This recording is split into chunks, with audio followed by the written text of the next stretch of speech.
Nagbabalik po muli ang inyong lingkod at nagbabalita ng mga balitang dapat nating malaman dito sa ating bansa. Ito ang Balitang Pambansa.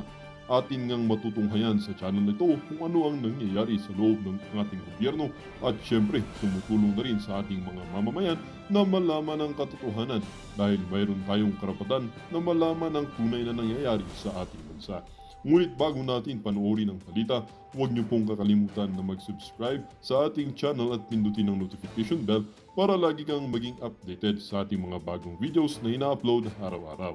At sa ating mga solid viewers naman dyan ay maraming salamat naman po sa walang sawang pagsuporta. At syempre, huwag din pong kakalimutan mag-iwan ng like at i-share ang ating mga videos. At kung mayroon ka naman pang opinion, ang ating comment section ay bukas para sa inyong mga hinaing. Ito na nga mga kaibigan, ating panoorin ang buong video. Salamat po muli and God bless!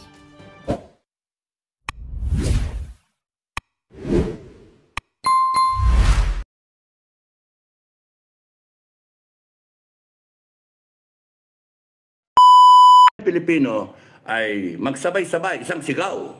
Kunyari, kung ano yung sisigaw ninyo, isipin nyo. Magsabay-sabay ang mga Pilipino, isang sigaw. Sakripisyo, 1, 2, 3 araw. 4, 5. No? Sakripisyo, pare-pares na sakripisyo ilang araw. It would mean a lifetime, generations worth of better Philippines. Yun ang isipin nyo. Sakripisyo ng ilang araw, ang katumbas, ang kapalit, ay ang kasaganahan ng bansa natin, ang kagandahan at iuunlad ng Pilipinas, at yung pagtama ng mga mali. No? Yung pagtama. Mahirap yung, yung naintindihan ko, yung mga iba kasi, may trabaho, may pamilya, yung ganun ba. Naintindihan natin yon. Kaya, isipin nyo na lang, mga kababayan, yung iba, nagsasakripisyo. So, they're doing their part. Kaya, maganda sana lahat tayo magsakripisyo. Kanya-kanyang sakripisyo. Ako nga, muntik na mamatay. Muntik na ako mamatay nung sa Liwasan Bonifacio. Sabi nga, nung doktor dapat yun, dumiretso ka na sa ER. Gagalit yung doktor Kasi daw naramdaman ko, tatlong ng puso ko. Kinabog-kabog ko. Parang parang plebo. May nararamdaman ko talaga dito. Ang sakit, sobrang sakit. Gumanon Sobrang sakit. Ginanong ko, malakas. Hindi ko maintindihan yung tao. Sir, picture. Ginaganon ko, picture kami. Anak ng toko, ang tanong, is the Filipino worth dying for? May mga nagsasabi na, no, it's not worth dying for. May nababasa na akong ganong comment The Filipino, sa Facebook, may nababasa ako sa mga comment dito. Minsan may nagsasabi na, frustrated. No, bawal sa akin ma-frustrate. Bawal ma-frustrate. So, the Filipino is still worth dying for, even if it is just one Filipinong matino. Is worth dying for. He's worth dying for. She is worth dying for. Kahit iisa lang ang Pilipino na matino, na gustong gumanda ang Pilipinas, she is worth dying for. Now, kung meron kang milyon na Pilipino na matino, they're really definitely worth dying for. No? Kaya AFP-PNP, no? Makonsensya kayo. Doon kayo sa tama. Doon kayo sa taong bayan, no? Doon kayo sa taong bayan. Sa sovereign Filipino people. Okay, tuloy ko ang basa ko. Roda Helardero. Good evening po, sir. Okay, magandang gabi. Roda Maria Christina Hige. Hige ba? Hige. Good evening. Maria Brosio. Good evening from Florida.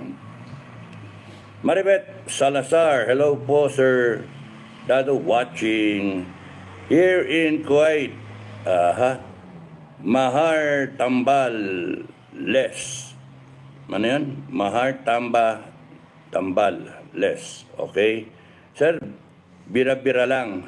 Bira-bira lang, masakit na nga yung puso ko eh. Kayo naman ang bumira, kayo naman ang pinagbabawalan na nga ako. I-upload ko yung usapan namin ng doktor. I-upload ko, siguro bukas, na. Naka-upload na hindi ko pa pinapublic. Reviewin ko lang, baka merong mga may nasabi kung di tama. Ismael Bautista, magandang gabi po from Tarlac. Magandang gabi sa mga taga-Tarlac. Magandang gabi sa inyong lahat, no? From Tarlac City. Ismael Bautista, Pinoy Dental. Good evening, sir. Watching from Kuwait. Dental ba yun? Sige, punta kayo. Punta mo si Commander Bukay. Kailangan ng dental.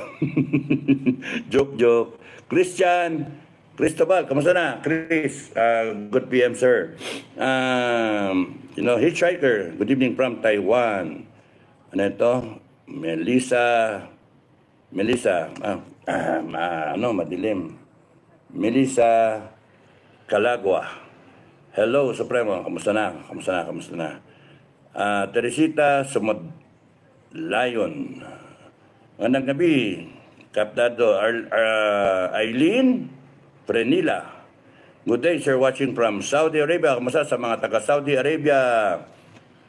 Maraming salamat sa inyo mga OFW, no? Sumasabay kayo sa mga pagrarally ninyo. Hindi naman yung mga nasa gobyerno, ang mga tao nagrarally. Bakit naman rally yung tao? Kasi pinilit niyong ilabas si Duterte, bigay niyo sa ICC. Kagagawa ninyo. Kung hindi niyo pinilit ilabas si PRRD at inapot dun sa ICC, na wala naman palang red notice na sa Interpol. Tapos, hindi magkakaganyan, walang rally na ganyan. O kinabahan kayo bigla. O panay kayo knee-jerk reaction. Bawal yung magsalita, yung sa social media, bawal yung mga dependents. Alam niyo ba yung dependents, no? Kundi ba naman kayo mali, no? Government. Yung pagbawalan mo yung sundalo mo, pwede. Pero sabihin nyo, from the commander to the subordinate, huwag na kayong naglalagay sa sokmed. Ang dating nung maglagay kayo sa sokmed, takot na takot kayo sa mga sundalo niyo na nagsasalita. Inaano nyo tinatakpan nyo yung kaldero ng expression, freedom of expression. Pinapakita nyo lang takot kayo. It shows yung nawawala kayo ng confidence sa sarili. Kung meron kayong gustong ipagbawal sa tao, kausapin nyo yung unit. Ganon. Yung sarili.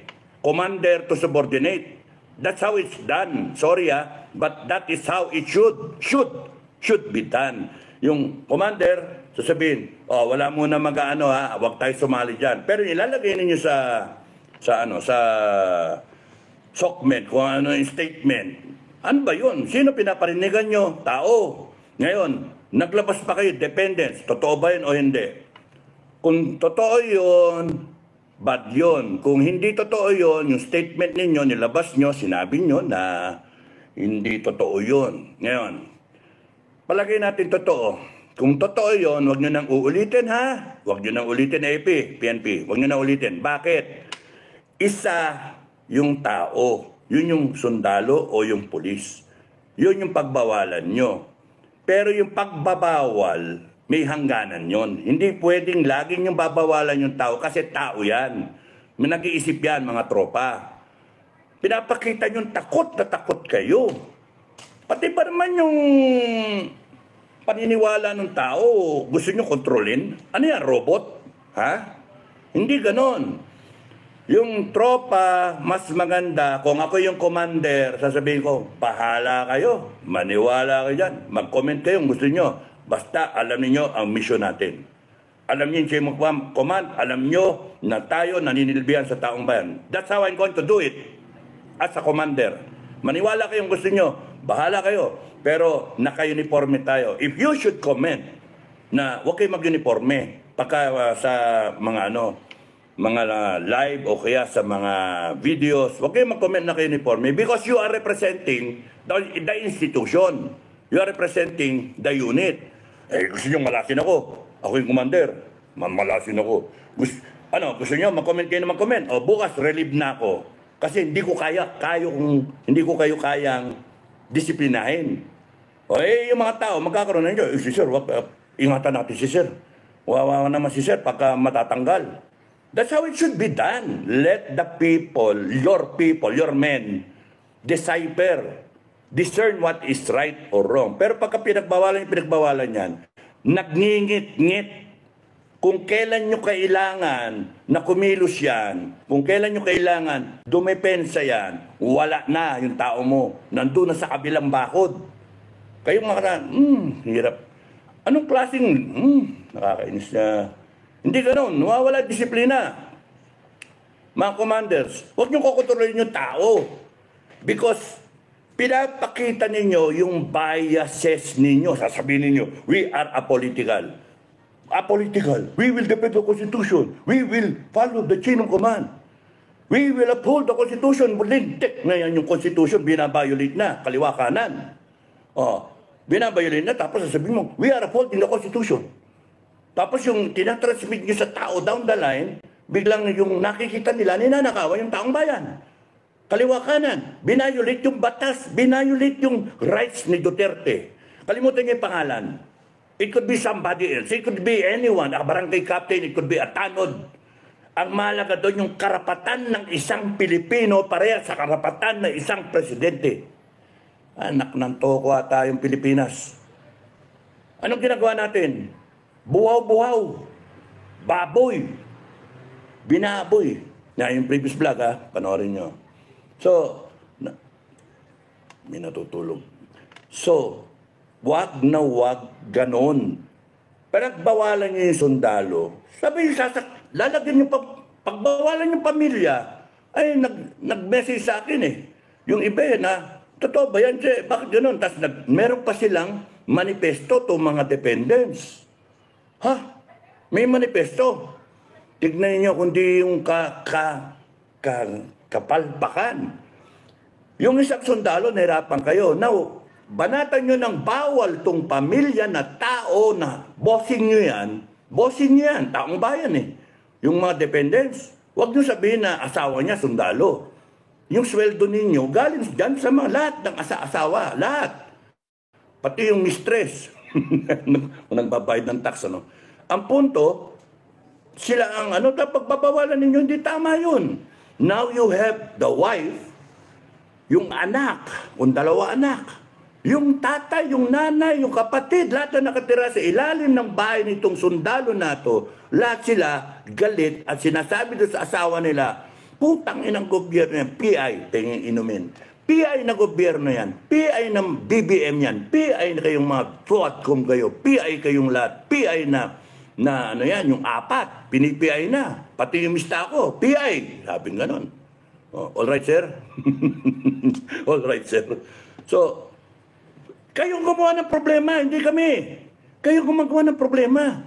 Pinagbawal ninyo itong mga tao ngayon na magsasabi doon sa asawa nila, huwag ka nang sumunod dyan sa gagong gobyerno na yan.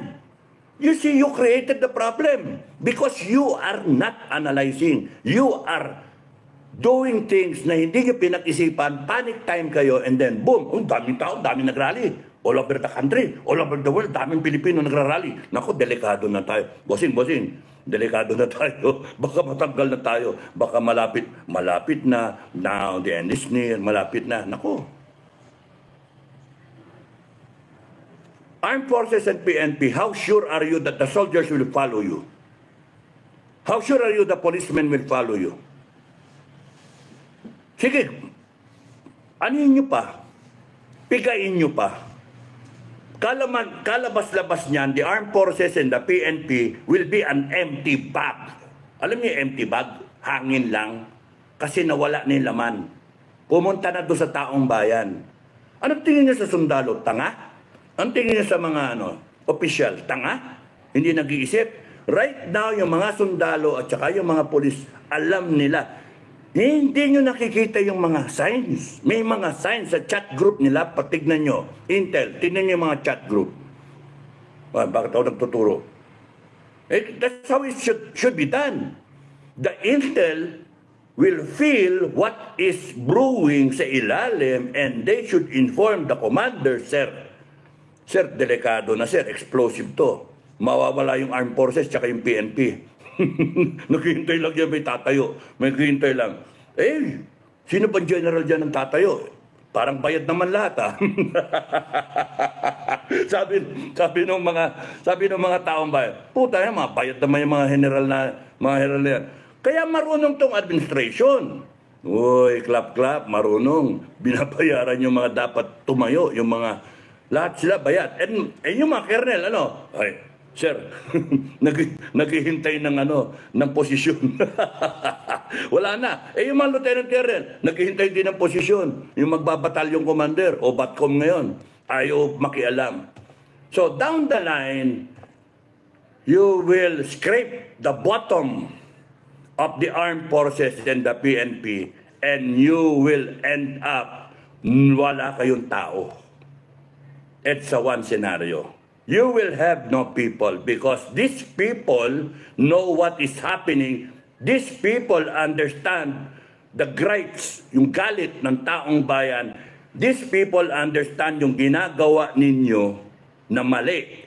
And sinusuppress pa ninyo, pati yung pamilya isusuppress ninyo. The family now, kalaban nyo, kinukumbinsi yung mga asawa nila, tumayo na kayo. Magsama-sama na kayo.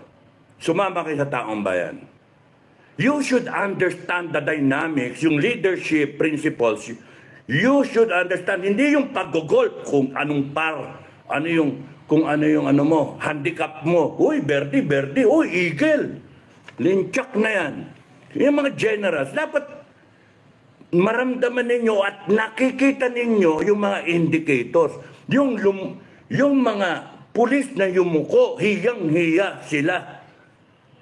Hiyang-hiya sila that they are part of the abduction of Duterte. Hiyang-hiya sila, umiiyak sila. That is a symptom, that is a sign. And yung kalat niyan sa mga usap-usapan ng mga sundalo na hindi nyo makokorek, hindi nyo ma-check. Before you know it, it's going to explode right in front of you. Bongbong Marcos. Ha? It's going to explode right in front of you. Tamba. And you will find yourselves na nakakulong.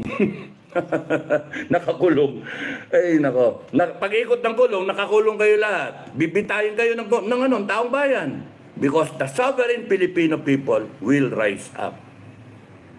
Oh, declare kayo martial law. Yun yung topic natin. Declare na martial law. Yun yung mga nagsasabi. And marami kong intel nasabi. Parang nagbabalak-balak mag-declare ng martial law. Sige, declare kayo martial law. Sinasabi ko naman kasi, pagka nag-declare kayo ng martial law, mga kababayan, pag nag-declare ng martial law, huwag kayong matatakot. Huwag kayong matatakot. Kaya ako nag-explain ngayon, sinasabi ko na previously, pagka isa sa mga recourse yan, tatlo nga no? The only way out is good governance. Isa na opsyon. Isa, declare martial law. Yung isa, gerahin ang China. So, nandun pa rin tayo. No?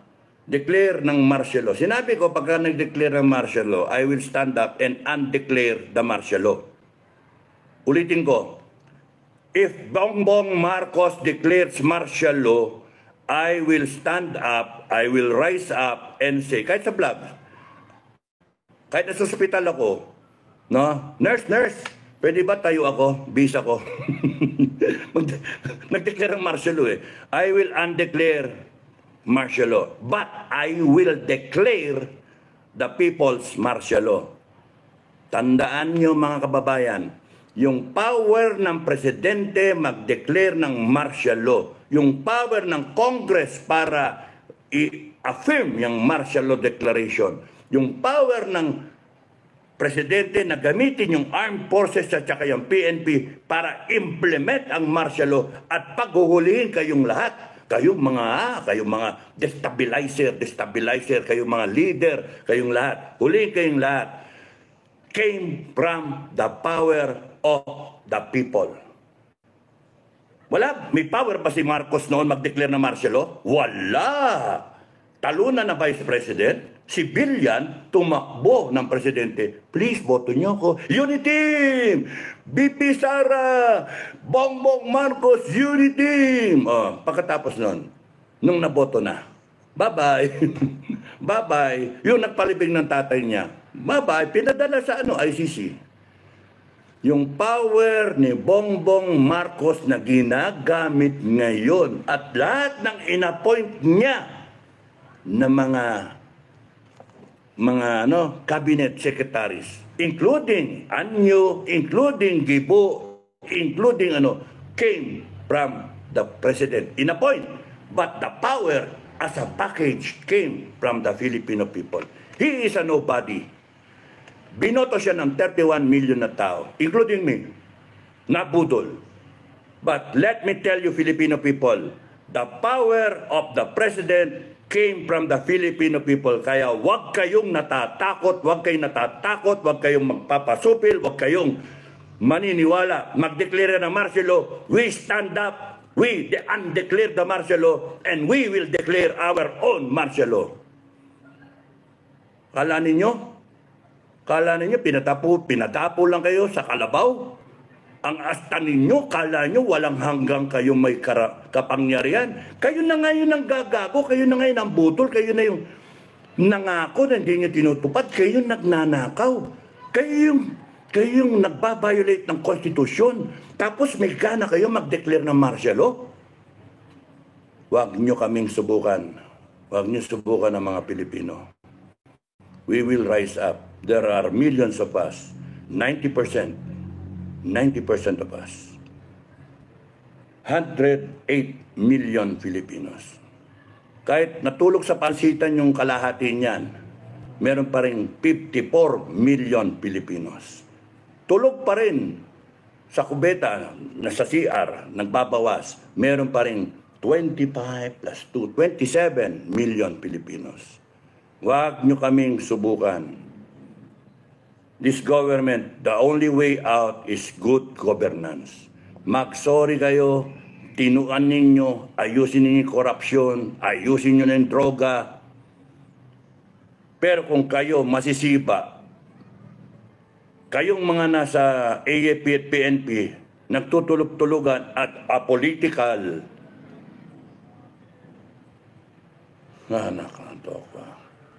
will protect the Filipino people. Anong protect? Anong ginagawa nyo? Ninanakawan ng ang taong bayan. Oh. That's a problem. Kaya nga, yun ang aking gusto sabihin.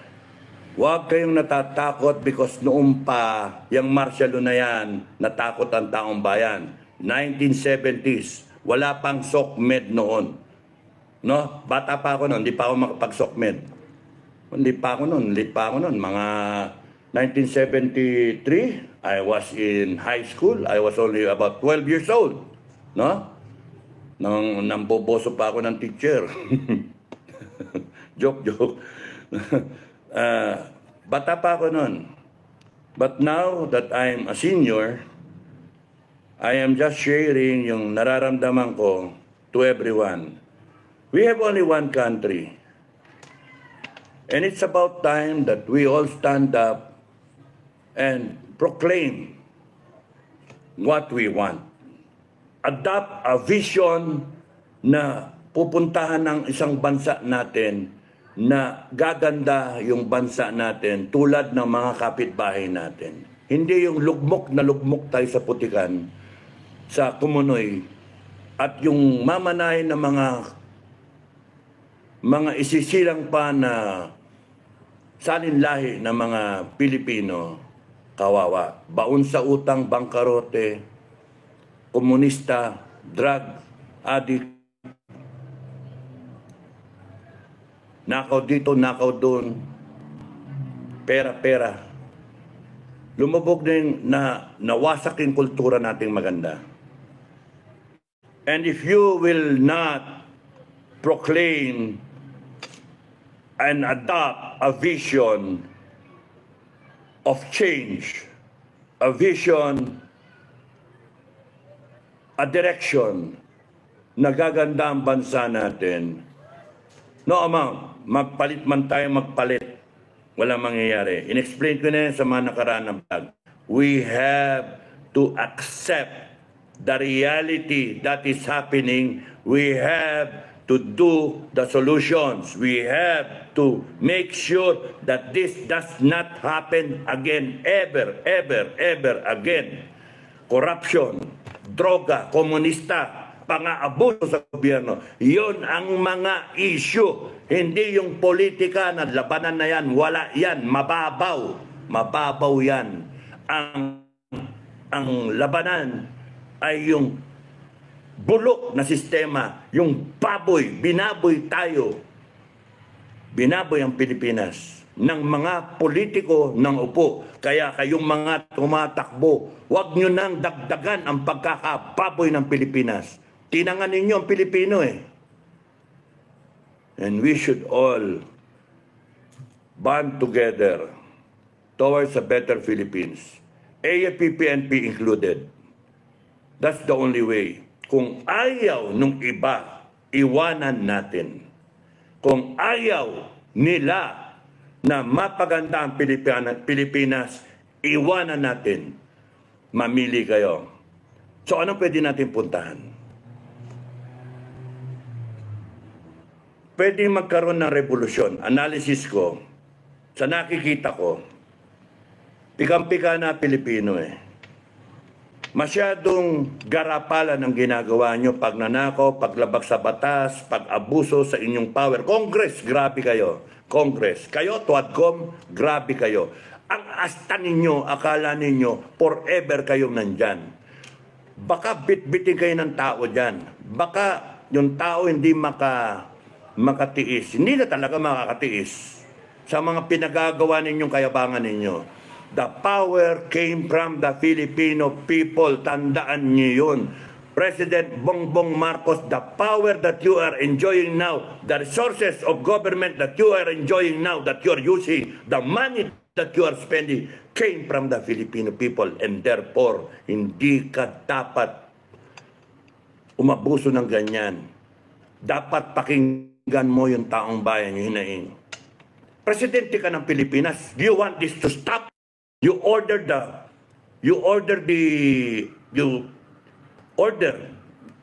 to bring him back. It stops. Pero you'll be booted out. Ginalit yung tao, kayo gumawa ng kayo gumagawa ng kasalanan nyo. Hindi taong bayan. Hindi yung mga nagsasalitang vlogger. Tatakutin nyo, imbestigahan ninyo. Tatakutin nyo, mag-declare ng martial law. We will undeclare it. Mga kababayan, huwag kayong matakot. We will stand up. We will undeclare martial law. Ganun tayo ka-powerful. Eto tayo yung presidente, binigyan lang natin ng power yan, pinahiram lang natin. Declare ka ng martial law, ulul. We will undeclare martial law and we will declare our own version of martial law, I'm telling you. And you better be frightened to your bones. Because the martial law ng alam ng taong bayan, walang patawad. Yun yung So, pwede magkaroon to ng revolusyon. I hope it's a peaceful one. I pray it's a peaceful one. Pwede magkaroon ng bloody revolution. So, revolution. Sa ilalim nun, peaceful, bloody. Pwedeng gano'n na mangyari. Analysis, ha? May mga intel, kakabakaba na naman kayo. Itong, inciting, mga ulol kayo, gago kayo. Sinasabi ko na nga kung ano pwedeng mangyari para kayo matauhan kayo. Declare kayo martial law, we will undeclare it. We will declare our own version martial law. Gagalitin nyo kami? Tatakutin nyo kami? Hindi, matakot kayo sa amin. Matakot kayo sa taong bayan. Patayin nyo ako, may papalit. Takutin nyo ako, may mas magagalit.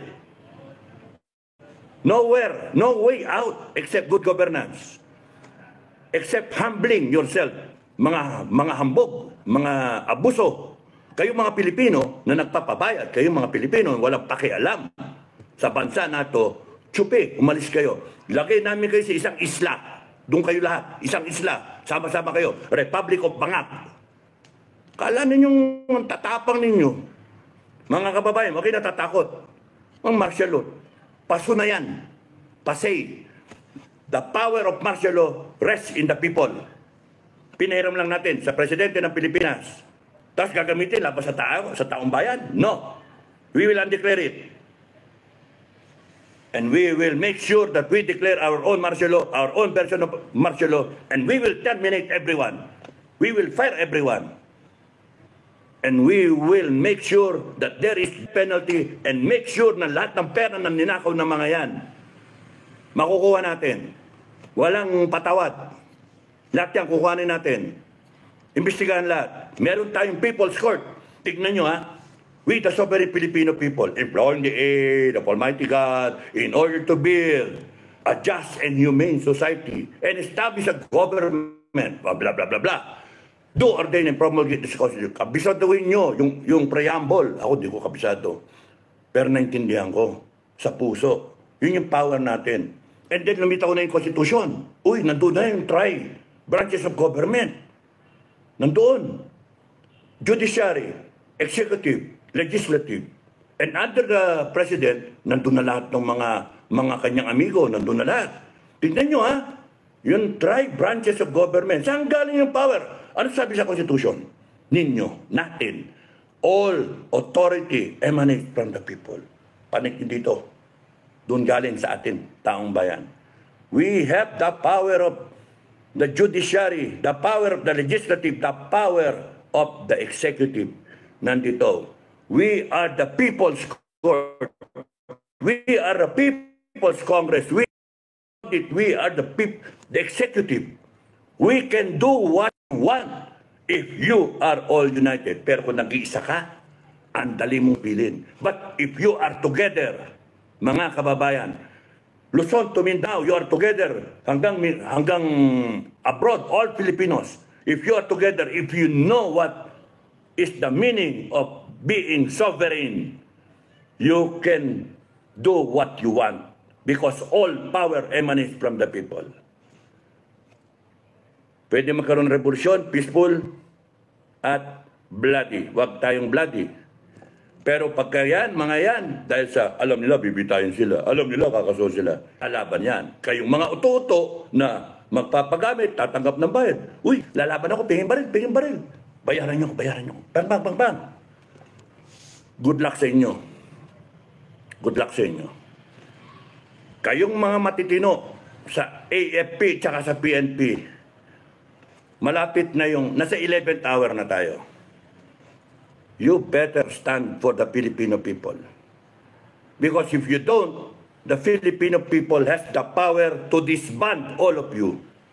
The Filipino people can unmake you and create a better armed forces, a better PNP. Agencies that will serve the people, that will protect the people's interests, that will follow the chain of command all the way up to the Filipino people, not to one president. Yan yung So you better deliver armed forces and PNP. When the Filipino people stand up, you stand up. Yun. If you don't, good luck. Tapos nun, isa pa, revolution, pwedeng maging mauwi sa civil war. May 90%, may 10%. Ayaw? Sige. Maglaban tayo, patayan tayo. Doon pa lang sa 90 tsaka sa 10, kita nyo na yung majority. Ngayon, kung mga maangas to, sige. Ganun na mangyayari. Bakbakan yan. Ubusan. Sino maubos yan? Yung 10 million. Hindi yung 90 million. Kahit ba magretrata niyan. Kasi pagka yung 90 million, sinupres nitong 10 million, armado tong part ng 10 million, gagamitin yung armed forces para banatan itong 90 million, merong kasong ulul, may rabies na armed forces tsaka PNP. Meron no? Meron na nagsisimula Uupakan yan because sinasabi, we will follow the chain of command. Sabi ng chain of command, upakan nyo yan. Martial law. Upakan nyo. You know what will happen? Makikialam yung mga kaibigan natin sa abroad. Makikialam because it's going to be a scenario wherein the Filipino people will be engaged in civil war. Gusto niyo ba yun? Isa pang senaryo na pwedeng mangyari, civil war. Yung pangatlo na pwedeng mangyari. So, una, revolution, bloody or peaceful. Bahala kayo kung ano yung gusto nyo. Nag-analyze lang po ako. Tapos noon, yung isa, civil war. Dalawang faction, Marcos, Duterte, maglaban. Ayaw nyo magpapatayan. Civil war ang baksak niyan. Yung pangatlo, secession, maghiwalay. Wala lang kayo pakialam sa inyo, putragis kayo, mga bangag kayo, mga magnanakaw kayo, diyan kayo sa Luzon. Diyan kayo, magsama-sama kayo. Kaming mga nasa Mindanao, kaming mga nasa Visayas, kung sasama yung Visayas, ihiwalayan. Why will 90 million sacrifice their lives, their future, and the future of their children kung yung 10 million ayaw, gusto sila lang. Gusto sila mag-ayuda. Nabibili na ayuda. Sila lang ang mayaman. Kaya ang mangyayari dyan, sa punot dulo, kundi masettle ng peaceful revolution, bloody revolution, o kaya mang civil war, ang baksak niyan, secession, hiwalay ang Mindanao at Visayas kung sasali. And you will have a divided Philippines. Ano dyan ang mangyari? Papunta tayo doon, mga kababayan. Kami, iniiwasan namin sa FGF yung ganyan ang mangyari. Kaya, hindi kami natakot magsalita. Hulihin nyo kami. Pusasan nyo kami. Patayin nyo kami. Okay lang. Nasabi namin. Huwag tayong tumaak sa landas na yon. Doon tayo sa tama. Doon tayo sa ikakaabante natin. Let's move forward, Philippines. Let's make it proper. Let's do what should be done. Huwag yung magpatayan ng kapwa Pilipino. Alam natin na may mali. Alam natin kung sino ang mali. Doon tayo sa tama. Kayong mga naniniwala sa mga naratibo, kayong mga ginagamit para magkalat ng naratibo, mag-isip-isip kayo. Doon kayo sa 10%, go ahead. Gusto kayo dito sa 90%? Go ahead. Ang aking pakialam, ayokong mauwi ang Pilipinas sa civil war. Ayokong mauwi na milyon ng Pilipinong mamamatay dahil sa hindi pagkakaintindihan, dahil sa pinagpilitan ang isang baliktad, balikwas, mali na pananaw. Patayan kayo, ano mangyari? Tapos iyak-iyak kayo, and then it will never end. Pumatay ka ng isang NPA nung panahon namin, papalitan ng 10. Is that the way? No. NTF-ELCAC knows the way. Alam na namin na it's a combination, an all-out effort, a whole-of-nation approach. Kaya nga ito, let's make it a whole-of-nation approach. There's a problem, let's accept that there is a problem. We better find the solution to it. Rise up, stand up. Really want. Stand up. Proclaim democracy. Proclaim your rights. Hindi yung ganitong iyak-iyak. Walang ano. Tapos kayo mga walang ya. So yun yung ano. Mag-martial ka, bahala ka. I-declare namin yung martial law. The power came from us. Hindi, wag mo kami utuin. Hindi kami mauuto. Hindi kami mo. Gagamitan nyo kami ng rebellion, gagamitan nyo kami ng sedisyon. Sige. Hindi kami natatakot. Batas namin yung konstitusyon eh. Kami naggawa niyan. Kami ang nag-employ sa inyo. Hiningi yung boto namin. In-appoint namin kayo para patakbuhin ang bansa ng maayos. Anong ginawa nyo? Ginawa nyong lugmok sa droga, ginawa nyong magnanakaw, ginawa ninyong abusado. Yung malilit na tao inaapi ninyo. Yung malilit na tao hindi nyo inaayos yung problema. Tapos ngayon magrally-rally, may kanya-kanyang interest. Ano na pupuntahan natin yon? Kaya nga ayoko na magkaroon ng sakitan. Hindi ako namatayan ng tao sa pakikipaglaban. Never. Tanungin niyo ako sa mga bata ko. Hindi ako namatayan ng sundalo. At ayokong mamatayan pa ng kapwa Pilipino. Now, let's do this peacefully. Accept that there is a problem, we better do things properly.